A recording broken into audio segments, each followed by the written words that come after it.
what is universal design?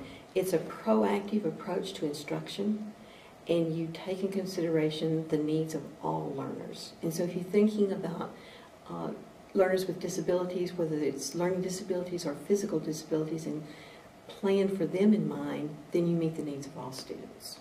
It's important that we model that for our students in our program because they're going to be graduating and then become designers of training. So they need to understand the elements of universal design, because as they go out and train any group anywhere, there's going to be a diversity of learning abilities, learning styles, and it could also include people that have physical disabilities. There's 4 different areas that the researchers have kind of categorized for us. One is instruction, one is services provided, one is the informational technology, what kind of technical tools can we use that will support instruction, and then one is the physical spaces. Another element in the instruction side is clear and explicit instructions, how you explain what you're expecting, making that very, very clear.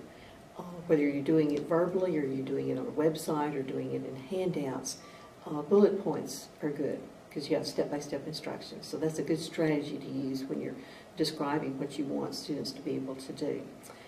The arrangement of your text on a page is important.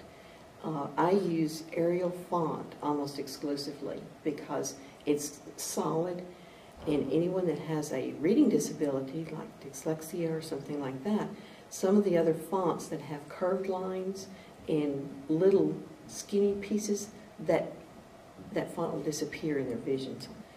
The size of the font can be important depending upon if you have students that have visual impairments of some kind.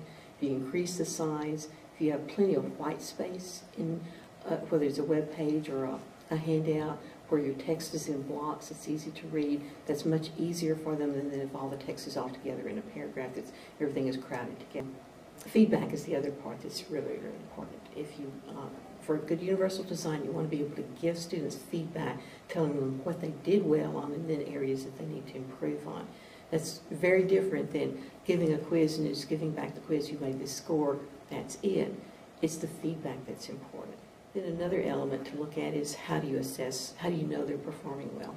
And there's lots of different kinds of assessment besides just a test. There's portfolios, there's papers, there's activities, there's presentations, and so if you build in a variety of different assessment modes, then you meet the needs of all students. And the courses that I teach, I don't have exams per se, I have quizzes, and they're untimed. They're online, they're untimed, but the purpose of the quiz is not so much for assessment, but to be sure that students are engaging in the material. So that's the reason I have it up there. So if they can answer the questions, they have grasped that material. If they don't know the questions, then they know they can go back to the material and find it. One of the activities that I do on every paper that they turn in prior to submitting it on Vista, they bring it to class, they exchange with each other, and they peer review. And they catch spelling and sentence construction and those kinds of things and give feedback to each other. And with them doing that, it saves me a lot of time because they catch it before they turn it in, and then whenever I get their assignments, then I can concentrate on the content, or they get in the concepts, etc. So that's been a very efficient way of helping them improve their writing.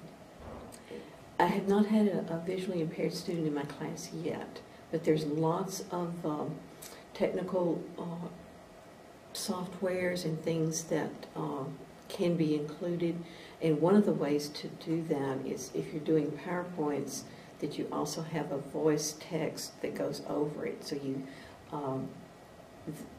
they can hear what is being discussed in addition if they don't have the visual contact as well. Lots of tools works the other way too. If you've got someone that is hearing impaired, you can put text in addition to a video, so they can read what is being spoken. So there's software packages that will do that for us.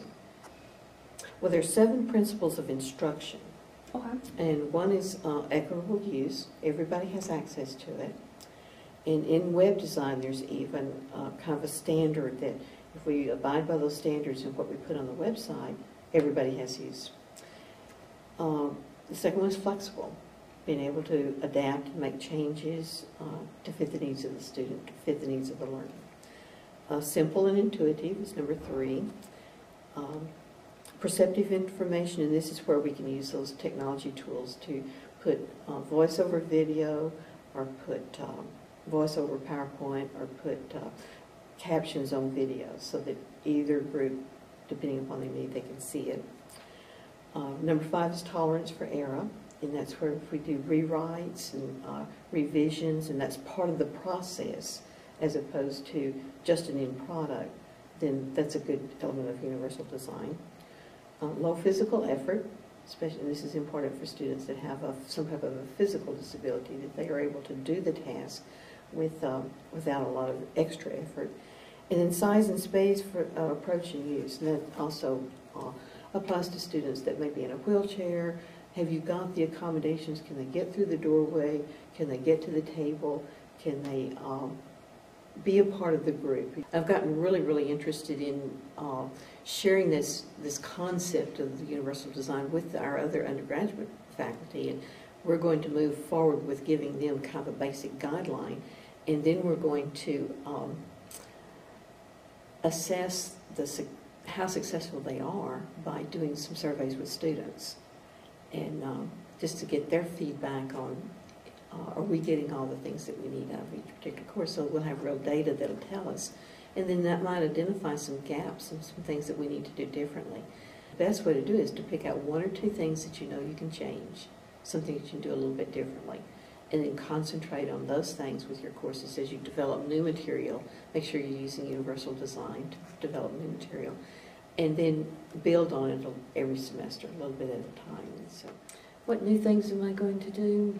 Well, one, I'm going to be very careful about the verbal part, to make sure that if I do have students that are hearing impaired, or even if I don't know they are, that I'm directly in front of them, so that they can see my face. Those that read lips can read my lips carefully. I'm probably going to watch my PowerPoints a little bit more carefully to be sure that I'm using good graphic designs there, and there's enough contrast in colors that they can be easily read by all groups. Because no matter how pretty it looks up on the screen, the bottom line is, can they see this? Are they getting the information that I'm wanting them to get? There's a web page. It's supported by the College of Education and the Department of Education Psychology. They have a grant for, it's called Disabilities Training Network, and they have a lot of wonderful resources on how to work with different kinds of groups that have different or special disabilities. And much of that material is very well designed, where you know things that you don't think about, but it gives you a list of things that you could do, you should be doing, that will work well, and then things that you need to avoid.